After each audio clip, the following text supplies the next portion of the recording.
Você já se perguntou o que realmente aconteceu com o sábado e por que a grande maioria dos cristãos devotos observa o domingo como o dia do Senhor?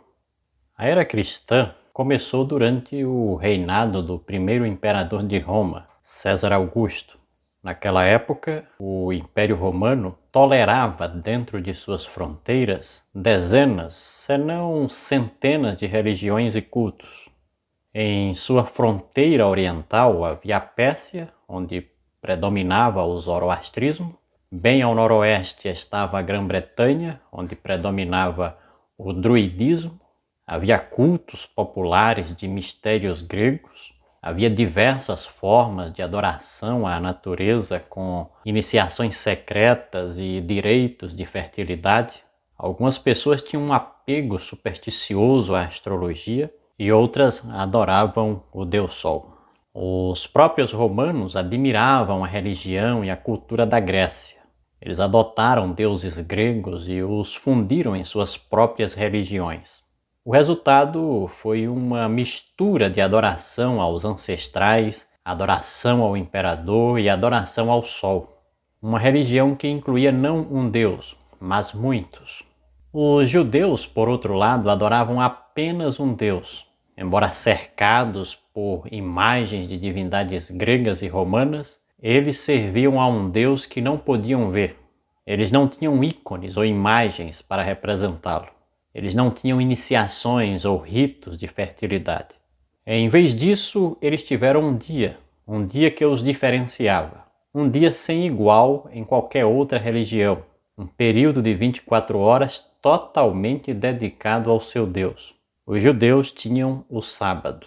De acordo com o Antigo Testamento, Deus originalmente estabeleceu o sábado como a celebração de seu trabalho criativo e como um dia livre de trabalho.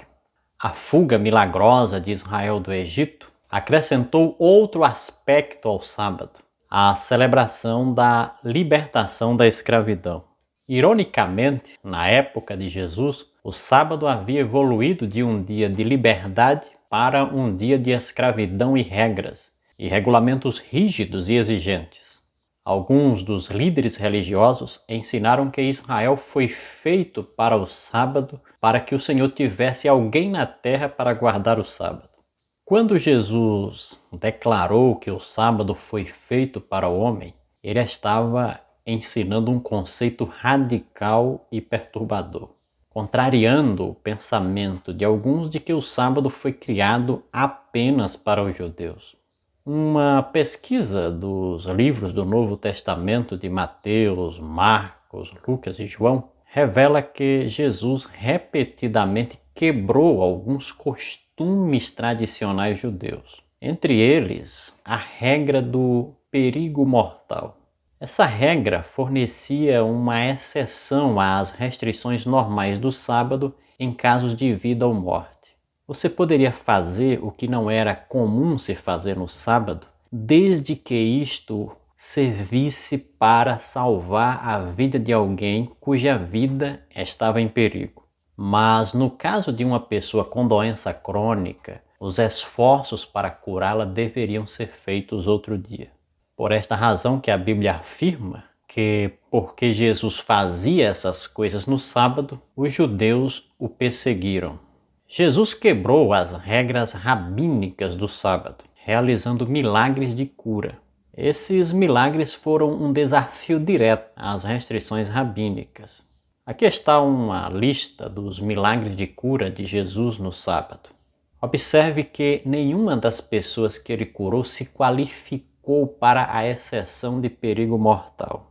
Essas pessoas, dentro da visão dos rabinos, elas poderiam ser curadas em outro dia, que não fosse o sábado. Entre essas curas estão o homem com um demônio, a sogra de Pedro, o homem com a mão atrofiada, a mulher curvada, o homem com hidropisia, o homem aleijado no tanque de Betesda, o homem cego de nascença. Quando ele curou as pessoas no sábado, Jesus mostrou o verdadeiro espírito do dia santo. ele guardava o sábado de acordo com as antigas escrituras hebraicas, o Velho Testamento. Ao afirmar que ele era o Senhor do sábado, Jesus desafiou a autoridade dos sacerdotes e rabinos judeus. Esse desafio acabou levando a seu infame julgamento e morte na cruz. É importante notar que a controvérsia do sábado entre Jesus e os rabinos não era sobre qual dia da semana observar como um dia de descanso e adoração. Esse problema nunca apareceu. As perguntas que Jesus abordou não foram sobre quando guardar o sábado, mas como guardá-lo. Temos aqui outro texto que se encontra em Lucas 23, versos 55 e 56, onde diz assim: as mulheres que tinham vindo com Jesus da Galileia voltaram para casa e prepararam especiarias e perfumes, mas elas descansaram no sábado em obediência ao mandamento. Começamos a ter uma ideia sobre as atitudes dos primeiros cristãos em relação ao sábado a partir dos relatos de Mateus, Marcos, Lucas e João. Lá aprendemos que após sua crucificação, Jesus foi colocado em uma tumba sem a preparação costumeira. Por quê? Porque seus seguidores observavam o sábado, que para eles começava ao pôr do sol na sexta-feira. Seu plano era voltar ao túmulo com especiarias e perfumes após o dia de sábado. Aparentemente, Jesus não deu instruções aos seus seguidores sobre o cancelamento do sábado ou a transferência de sua natureza sagrada para outro dia. Acredita-se que o Evangelho de Mateus ele foi escrito entre os anos 60 a 70 depois de Cristo.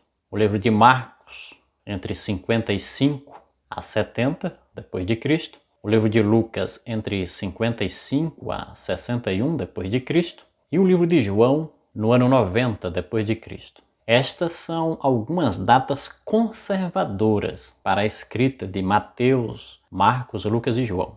Alguns estudiosos liberais preferem datas muito posteriores. Embora haja incerteza sobre exatamente quando essas narrativas do Evangelho foram escritas, está claro que na época em que foram escritas, o sábado ainda fazia parte da prática cristã. Nenhum desses livros do Novo Testamento contém a menor sugestão de que o primeiro dia da semana, o dia que chamamos de domingo, substituiu o sétimo como o sábado cristão. O dia de adoração era o sábado. Notamos isto nas práticas de Paulo. Atos 13, 14 a 16, Atos 13, 42 a 44 e Atos 18, 1 a 4 e o verso 11. É só dar uma conferida nesses textos. Existem apenas 8 referências ao primeiro dia da semana no Novo Testamento e nenhuma delas contém qualquer evidência de que o significado do sábado foi transferido de um dia para outro. Os textos são esses: Mateus 28, verso 1, Marcos 16, versos 2 e 9, Lucas 24, verso 1, João 20, verso 1 e também o verso 19, Atos 20, verso 7 e 1 aos Coríntios 16, verso 2. No início, o Estado romano não fazia distinção entre judeus e cristãos. Na verdade, podemos ter certeza de que os romanos simplesmente viam os cristãos como um grupo de judeus ou um grupo dentro da comunidade judaica. Então, quando os judeus foram expulsos de Roma na época de Cláudio, podemos ter certeza de que a expulsão inclui tanto judeus quanto cristãos. De acordo com Suetônio, um historiador romano que escreveu durante o segundo século, essa expulsão dos judeus de Roma ocorreu em 49 depois de Cristo. Parece que havia uma população significativa de judeus em Roma. A agitação e os distúrbios dentro daquela comunidade levaram o imperador Cláudio a banir todos os judeus da cidade. Os cristãos que viviam na comunidade judaica também foram forçados a sair. Para Cláudio e os outros romanos, eles pareciam judeus.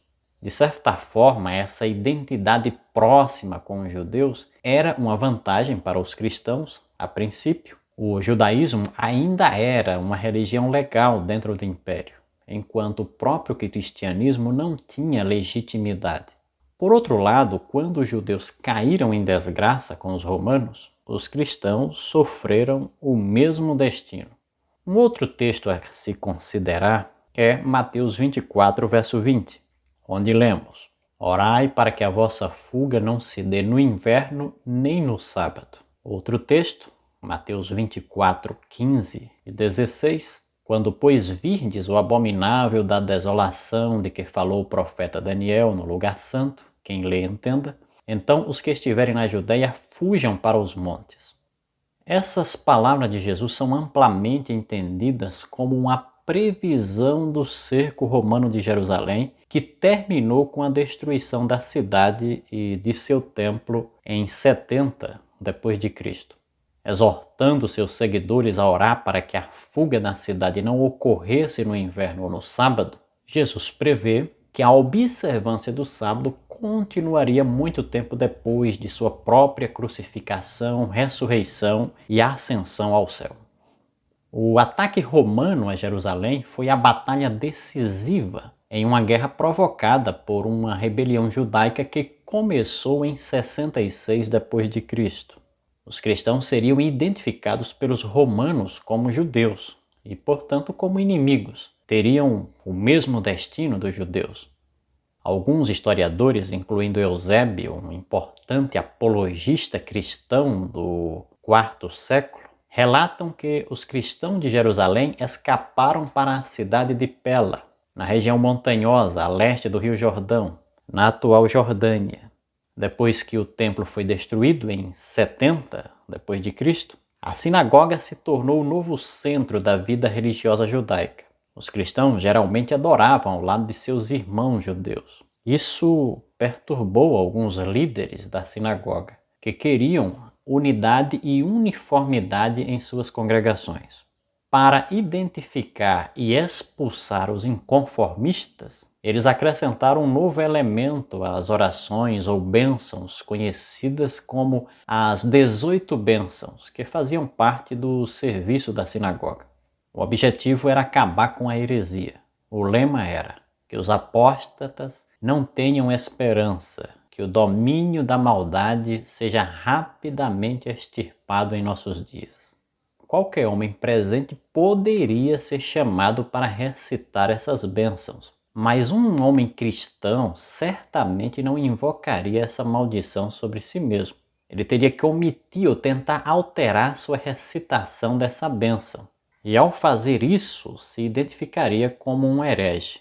Então a congregação poderia expulsá-lo por justa causa.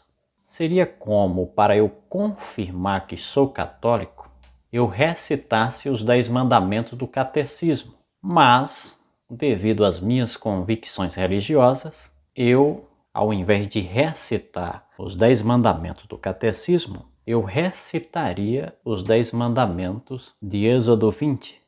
Então isso seria, caso eu fizesse isso, uma confissão de que não estou de acordo com a regra estabelecida ali naquela congregação. Então, se eu fizesse isso, eu teria que ser expulso da congregação. Então, um cristão não poderia estar de acordo com essas 18 regras. Se ele recitasse isso, seria uma espécie de hipocrisia. Então isso colocou os cristãos em uma situação em que eles tiveram que se separar da sinagoga. Que eles tiveram que se separar dos judeus e tiveram que deixar de adorar na sinagoga.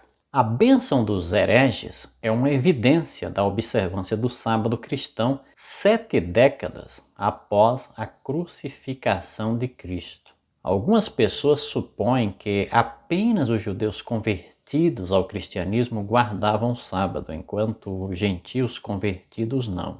Se fosse esse o caso, entretanto, esperaríamos alguma evidência de tensão e debate sobre o assunto. Mas simplesmente não há dados históricos claros sugerindo que tal debate existiu até bem depois do final do primeiro século. Pelo menos até o ano 100 da nossa era, da era cristã, não existe nenhum documento que revele que esse debate existiu entre os cristãos acerca do repouso sabático. Durante as primeiras décadas do segundo século, a tensão entre judeus e cristãos continuou. Os cristãos perceberam que estava se tornando cada vez mais uma desvantagem ser classificados como judeus. Uma nova rebelião judaica não ajudou em nada. Em 114, Trajano, o imperador romano, lançou uma guerra contra a Pártia, um império rival no leste. Enquanto as forças de Trajano avançavam em direção ao Golfo Pérsico, certos judeus decidiram tirar vantagem da preocupação de Trajano com os partas. Conhecida como Revolta da Diáspora, essa revolta incluiu as grandes comunidades judaicas em Cirene, norte da África, Egito e Chipre. Historiadores antigos, incluindo Dio Cássius e Eusébio, recontam as atrocidades cometidas por judeus contra romanos e gregos. Eventualmente, Trajano retirou algumas de suas legiões do leste e eles rapidamente suprimiram a revolta. Os judeus derrotados apenas conseguiram despertar uma hostilidade ainda maior contra si próprios. Os escritores cristãos daquela época expressam claramente visões antijudaicas. Na literatura da igreja primitiva, os cristãos estão realmente desesperados para se separar do judaísmo e se distinguir. Como resultado, há a aparência de muito antijudaísmo ou antissemitismo. Alguns deles são injuriosos, comentários maldosos sobre os judeus. Alguns deles estão se afastando do que eles viam como religião do Antigo Testamento. O antissemitismo era um reflexo das atitudes romanas oficiais em relação aos judeus. Adriano, o imperador que sucedeu a Trajano, é provavelmente mais conhecido por nós pelo muro que ordenou que fosse construído no norte da Inglaterra. Você ainda pode ver partes da parede de Adriano hoje. Mas ele tinha outros projetos de construção, um dos quais era a construção de uma nova cidade, a Aelia Capitolina, nas ruínas de Jerusalém. Ele decretou que os judeus nunca teriam permissão para entrar nesta cidade. Alguns judeus, indignados com este banimento, juntaram-se a outro levante, a revolta de Bar Cóqueba. Foi anulada essa revolta em 135 d.C. Adriano emitiu mais decretos antijudaicos, proibindo, por exemplo, a circuncisão, o estudo da Torá e a observância do sábado. É de se admirar, depois de tudo isto, que os cristãos quisessem romper sua identidade íntima com o judaísmo? As evidências sugerem que os cristãos na cidade egípcia de Alexandria foram os primeiros a substituir o sábado do Velho Testamento pela adoração dominical. Isso pode ter começado em 115 a 120 d.C. Esta informação vem a nós da Epístola de Barnabé. Sem dúvida, a mais antiga documentação escrita de cristãos observando o primeiro dia da semana em vez do sétimo dia. Embora esta epístola traga o nome de Barnabé, certamente não foi escrita pelo Barnabé que aparece no livro de Atos do Novo Testamento. Provavelmente foi escrito por alguém em Alexandria, uma cidade conhecida como um caldeirão de ideias religiosas e filosofia clássica. O escritor da Epístola de Barnabé tende a interpretar o Antigo Testamento de forma simbólica ou metafórica. Ele condena o judaísmo em geral e o sábado em particular. Ele afirma que ele e seus irmãos crentes estão observando o 8º dia da semana, o dia após o sábado, obviamente o domingo. A carta de Barnabé é a primeira evidência de que o domingo está sendo promovido como o dia cristão de adoração. Mas para encontrar o verdadeiro coração do movimento pró-domingo, temos que mudar nosso foco de Alexandria para o oeste, para o coração do Império Romano, Roma. Aqui temos uma declaração de Justin Martyr. Domingo é o dia em que todos nós realizamos nossa assembleia comum. Essa declaração foi feita no ano 150 d.C. Esta é a segunda evidência documentada mais antiga da observância do domingo cristão primitivo. Justin Martyr era um pagão convertido ao cristianismo que morreu por sua fé em Roma por volta de 165 d.C. Há um certo sabor antijudaico em sua obra. Ele escreveu que Deus impôs o sábado aos judeus por causa de sua injustiça. Como justificativa teológica para observar o primeiro dia da semana em vez do sábado, Justino Mártir escreveu: é o primeiro dia em que Deus fez o mundo e Jesus Cristo, nosso Salvador, no mesmo dia ressuscitou dos mortos. Ligar o primeiro dia ao início da criação cria um paradoxo surpreendente. O sábado do 10 mandamento foi especificamente uma celebração da conclusão da criação. Ao isolar o dia sagrado semanal de suas raízes bíblicas, os líderes da igreja cortam o dia de descanso e adoração de suas raízes bíblicas e de sua fonte de significado espiritual. O cristianismo não era a única religião que estava ganhando popularidade dentro do Império Romano. Várias formas de adoração ao sol também estavam atraindo adeptos, entre os quais os próprios imperadores. O mitraísmo era especialmente popular nas forças armadas, porque era exclusivamente para os homens e promovia a fraternidade e o companheirismo. Ele tinha uma estrutura hierárquica, onde os homens podiam avançar de nível em nível, assim como em um exército. Outras formas de adoração ao sol também estavam em voga.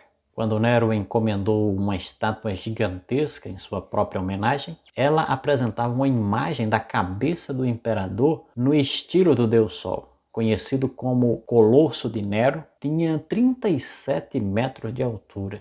Os futuros imperadores alterariam as feições e o dedicariam ao Sol invencível.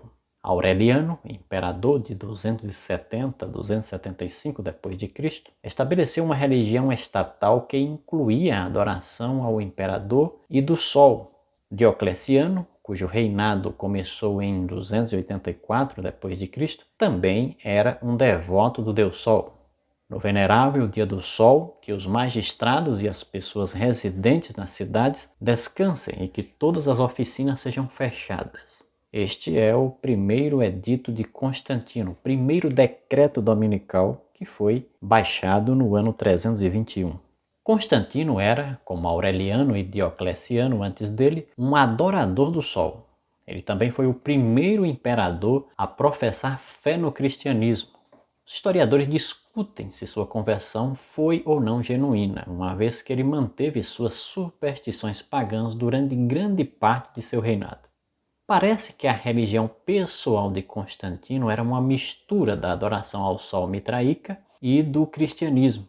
De acordo com seu biógrafo cristão, Eusébio, ele ensinou todos os seus exércitos a honrar zelosamente o dia do Senhor, o domingo, referindo-se a ele como o dia da luz e do sol. Essa era uma terminologia nitidamente pagã. Para os cristãos de hoje, parece irônico que a primeira lei dominical, o famoso Edito de Constantino, use a linguagem dos adoradores do sol em vez de expressões cristãs.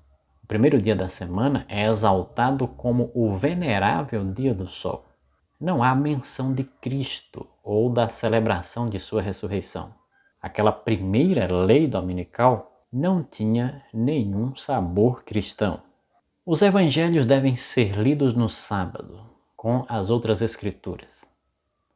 Esta é a conclusão do Sínodo de Laodiceia. Esta decisão particular dos bispos que se reuniram em Laodiceia é notável, porque nos diz que os cristãos continuaram a adorar no sábado do sétimo dia, muito depois de 321 d.C., quando Constantino promulgou sua lei dominical. Aqui está o cânon 29 do mesmo sínodo. Os cristãos não devem judaizar descansando no sábado, mas devem trabalhar nesse dia. Ao invés disso, honrando o dia do Senhor e, se puderem, descansando então como cristãos. Mas se algum for considerado judaizante, seja o anátema de Cristo. O sínodo reconheceu que muitos cristãos ainda observavam o sábado judaizando, isto é, abstendo-se do trabalho como os judeus. Os bispos condenaram a prática e instaram os membros da igreja a descansar no domingo. Concluímos que o mero fato de que os bispos de Laodiceia sentiram que era necessário abordar esta questão é uma prova adicional de que mais de 300 anos depois de Cristo, muitos cristãos ainda observavam o sábado de acordo com o quarto mandamento.